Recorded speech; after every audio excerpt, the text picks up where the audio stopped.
Hello বন্ধুরা, নন্দাস লাইফস্টাইলে আপনাদের স্বাগতম। আজকে করব মটন। এই যে তেলের মধ্যে শুকনো লঙ্কা তেজপাতা দিয়ে ফোড়ন দিয়ে দিয়েছি, জিরে দিয়ে এবার পেঁয়াজগুলো ভাজতে দিয়ে দিলাম। পেঁয়াজগুলো ভাজা হয়ে গেলে তারপরে মশলা দেবো। পেঁয়াজটাকে ভালো করে ভেজে নেব ব্রাউন কালার যতক্ষণ না আসছে। আজকে মটন আছে, প্রায় 1.5 কেজি মটন আছে, তার জন্য আমি নিয়ে নিয়েছি 5টা বড় বড় সাইজের পেঁয়াজটাকে এবার ভালো করে ভেজে নিচ্ছি। পেঁয়াজটা একটু ভালো করে ভাজা ভাজা হয়ে গেছে। এই দেখুন পেঁয়াজটা ভালোভাবে ভাজা হয়ে গেছে। এবার এর মধ্যে মশলা দিয়ে দেব। পেঁয়াজটাকে ভালো করে ভেজে নিচ্ছি। পেঁয়াজটা ভালো না হলে পেঁয়াজটা ভালো করে সেদ্ধ হবে না। এবার এর মধ্যে আগে থেকে আদা রসুন পেস্ট করে রেখেছি, সেটা দিয়ে দিলাম। এই 3টে রসুন আছে আর 2 ইঞ্চি আদা আছে, সেই দুটোকে ভালোভাবে পেস্ট করে নিয়েছিলাম, সেটাই দিয়ে দিলাম পেস্টের মধ্যে। এবার ভালো করে নেড়ে চেড়ে পেস্টটাকে কষিয়ে নেব। আদা রসুনের গন্ধটা যখন চলে যাবে তখন অন্য মশলাগুলো দিয়ে দেবো। এই দেখুন পেস্টটা কষা হয়ে গেছে, আদা রসুনের গন্ধ চলে গেছে। এবার এর মধ্যে আগে থেকে জিরে শুকনো লঙ্কা ভিজিয়ে রেখেছিলাম, কাঁচা জিরে শুকনো লঙ্কা ভিজিয়ে রেখেছিলাম 2 চামচ, বড় চামচের 2 চামচ জিরে আর 6-7টা শুকনো লঙ্কা ভিজিয়ে রেখেছিলাম, আর তার মধ্যে কিছুটা কাঁচা লঙ্কা দিয়ে পেস্ট করেছি। সেই পেস্টটাই এর মধ্যে দিয়ে দিলাম। এতে মাংসর টেস্টটা খুব ভালো আসে। ভালোভাবে মশলাটা দিয়েও কষিয়ে নেব। মশলা ভালোভাবে কষানো যতক্ষণ তেল না ছাড়ে ততক্ষণ। এবার দিচ্ছি লবণ, হলুদ, কাশ্মীরি মির্চ আর লাল লঙ্কা গুঁড়ো, সবকটা দিয়ে ভালোভাবে কষিয়ে নেব। শুধু মশলা কষানোর ওপরেই সব কিছু। মশলাটা তো জানেনই, যত ভালো কষবে তত ভালো মাংসের টেস্টটা হবে। এবার মাংস দিয়েও কষাতে হবে, তখনও আস্তে আস্তে মশলাগুলো মাংসের মধ্যেও সব ঢুকবে। এবার এটা ভালোভাবে একটু নেড়ে চেড়ে কষিয়ে নিচ্ছি। এবার এর মধ্যে দিয়ে দেবো টমেটো পেস্ট। 2টো বড় সাইজের টমেটো পেস্ট করে রেখেছিলাম, সেই টমেটো পেস্ট দুটোই এর মধ্যে দিয়ে দিচ্ছি। দিয়ে ভালো করে নেড়ে চেড়ে আবার এটা দিয়ে কষিয়ে নেবো যাতে টমেটোর কাঁচা গন্ধটা চলে যায়। এবার ভালোভাবে দেখুন, একটু ঢেকে দিলাম। গ্যাসের ওভেনটা একটু কমিয়ে ভালোভাবে ঢেকে দিলাম, তার কারণ হচ্ছে মশলার থেকে তেলটা যাতে ছেড়ে যায়। দেখুন মশলার থেকে তেলটা ছেড়ে গেছে, কত সুন্দর কালারটা এসছে। এবারও একটু ভালো করে নেড়ে চেড়ে দিচ্ছি যাতে মশলাটা তলায় লেগে না যায়। এই দেখুন মশলার থেকে তেলটা ভালোভাবে ছেড়ে গেছে। এবার মাংসগুলো দিয়ে দিচ্ছি। মটনটা দিয়ে দিলাম, মটনটা দিয়েও একটু করে দিচ্ছি আর একটু করে নাড়তে চাচ্ছি, নাহলে তলায় যদি লেগে যায়, ওই জন্য মটনটাকে দিয়ে এবার ভালোভাবে আবার আধ ঘন্টা কষাবো। কষিয়ে এটা কোনো প্রেশার কুকারে কিছু হবে না, যা হবে কড়াইয়েই হবে। কড়াইয়ের মধ্যেই মাংস পুরোপুরি রান্নাটা হয়ে যাবে।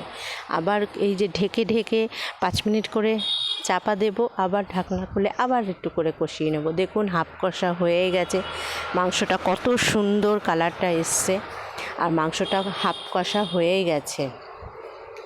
মাংস থেকে মোটামুটি তেল ছাড়তেও শুরু করেছে। আবার 5 মিনিটের জন্য এটাকে ঢেকে দেব। যত ঢাকা দিয়ে রান্না করা যাবে মাংসটা তত সুসিদ্ধ হবে আর ভালো হবে। আবার 5 মিনিটের জন্য এটাকে ঢেকে দেব। ঢেকে দিচ্ছি। ঢেকে দিলে ভেতরে ঢেকে করলে মাংসটা খুব ভালো হয়। এই যে আবার 5 মিনিট হয়ে গেছে, ঢাকনাটা নামিয়ে নিচ্ছি। এবার দেখুন কেমন তেলটা ছেড়ে দিয়েছে মাংস থেকে তেলটা ছেড়ে দিয়েছে। মশলাটা ভালো কষা হয়ে আছে মাংসটার সঙ্গে। এবার তাও আবার নাড়িয়ে চাড়িয়ে নিচ্ছি।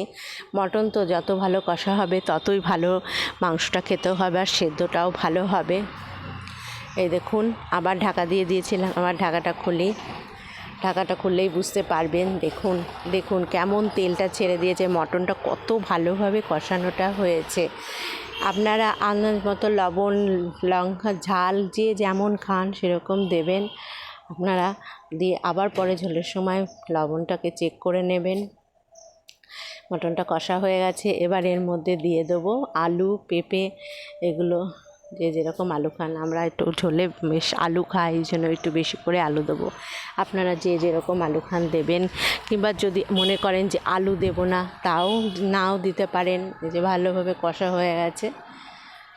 এবার দিয়ে দিলাম একটা রসুন, 2 টুকরো পেঁপে আর আলু দিয়েও পেঁপে দিয়েও আবার ভালোভাবে সব কষিয়ে নেব। এটা প্রায় 1 ঘন্টা ধরেই কষাচ্ছি, যেহেতু কড়াইয়ে হবে, কোনো প্রেসারে দেব না। আর যত কষানো যাবে ততই মাংসটা টেস্ট হবে, ভালো হবে। এই দেখুন ভালোভাবে কষিয়ে নিয়েছি। কষিয়ে নিয়ে এবার গরম জল দেবো এর মধ্যে। মাংসটা ভালোভাবে আলুর সাথে কষা হয়ে গেছে। এবার দেখুন পুরোপুরি কষাটা কমপ্লিট, আর বাকি নেই। এবার জল দেওয়ার পালা। এবার জলটা দিয়ে দেব। দেখুন একদম মানে হাফ সেদ্ধ প্রায় হয়েই গেছে কষাতে কষাতে। এবার জলটা দিয়ে দেবো। এবার তো একটু মিট মশলা দিয়ে দিলাম। মিট মশলাটা দিলে খুব ভালো টেস্ট হয় মাংসের, মটন যতই হোক। একটু মিট মশলা দিয়ে আবার একটু ভালোভাবে নাড়িয়ে চাড়িয়ে কষিয়ে নিচ্ছি। এটা অনেকটা লম্বা ভিডিও হয়েছে। এবার জল দিয়ে দিলাম। জল দিয়ে ভালোভাবে নেড়ে চেড়ে লবণ টবণ সব কিছু ঠিকঠাক করে একটু চেক করে নিয়ে দেখে ঢাকা দিয়ে দেবো। প্রায় 20 মিনিটের মতন ঢাকা দিয়ে রেখে দেবো। দেখুন 20 মিনিট পরে আবার ঢাকনাটা খুলেছি, যেহেতু ঝোলটা এখনও অনেকটা রয়েছে বলে এবার চাপা দিয়ে রেখে দেবো। চাপা দিয়ে দিলাম। চাপা দিয়ে 20 মিনিট রেখে দিচ্ছি। রেখে দিয়ে এবার ঢাকনাটা খুলে দেখুন কেমন হয়। ঢাকনাটা খুলে নিলাম। ঢাকনাটা খুলে দেখুন মাংসটা টকবক করে ফুলছে। মাংস প্রায় হয়ে গেছে।